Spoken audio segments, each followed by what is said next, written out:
Hello, wonderful people.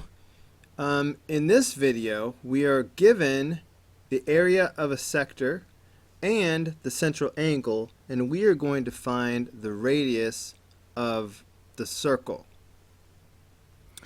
Now, if the angle is in radians, here's the formula for the area of the sector. The area of the sector is 1/2 the radius squared times theta. So in this case, we know what A is and we know what theta is, and we're supposed to find R. So we're just going to substitute these values in and solve the equation. So the 377 goes here for A. The radius is what we're trying to find. And then the angle, 5 pi over 3, which is already in radians, which is important. If this was in degrees, I would have to convert it to radians first. Okay, so I need to solve this for R. So how do I do that? Well, that's a good question. Let's get rid of this 1/2 by multiplying both sides by 2. Okay, cancel those out. That's a good start. Okay, so let's see, 2 times 377, so that's 754 is equal to R squared times 5 pi over 3. Okay, what now?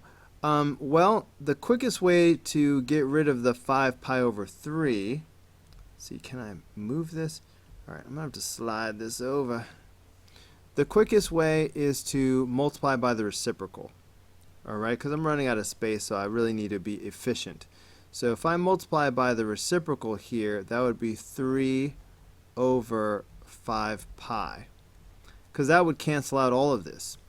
And then I will do the same thing on the left side, multiply by 3 over 5 pi. Okay, so now all this is gone, and that just leaves R squared. Okay, so next, the next thing I would do is to take the square root of both sides to get R by itself. So I'm running out of space, so I'm going to just go straight to putting R here, and then I'm going to do the square root of all this, right? Because I'm unsquaring, I'm doing the square root. So this would be the square root of 3 over 5 pi times 754. Okay, just take the square root of it all, and then so I'm just going to do that and see what I get. Let's see, let me slide this out the way so I can see. Okay, so here we go. Square root of 3 over 5 pi times 754. Yep, looks good, looks good. Okay, so that is 12.000. Alright, so that radius to the nearest tenth is 12.0. Alright, that's how you do that. That's how you find the radius. Okay, let's do that one more time. Alright, this problem should be basically the same exact thing. Okay, so here again, the formula for the area of a sector is 1/2 R squared theta. We're given the area, which is 75. So that is 1/2, and then whoops, I almost put 3 pi over 4 in for R. Alright, this is theta, it's not R. R is what we're trying to find. So R squared theta, 3 pi over 4. And again, to get rid of that 1/2, I am going to multiply it by 2 on both sides.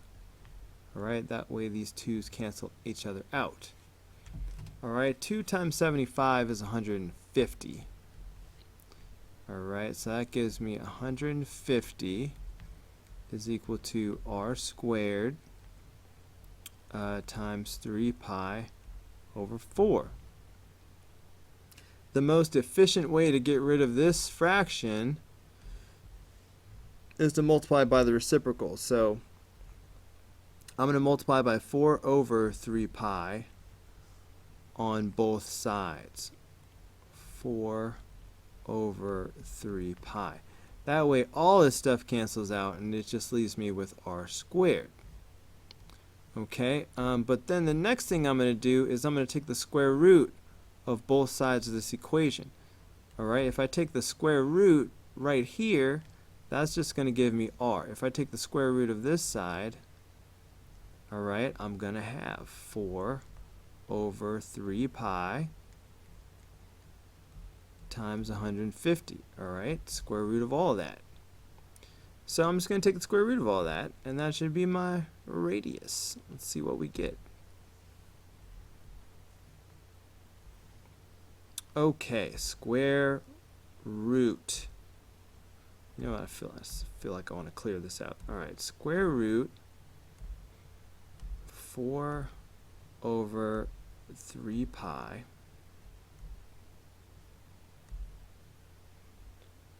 times 150. Boom! Okay, so if I was going to round to the nearest tenth, I'd have to round up right here, but it's already a 9. Okay, so I'm going to look at this as 7 point, I'm going to look at it as like 79, and this has to round up to 80, so this is going to wind up being 8.0 if I round to the nearest tenth. Alright, and that is how you find the radius given the sector area and the central angle in radians. Got to be in radians. We're going to stop it there because the next couple problems are completely different. So I hope this video has been helpful.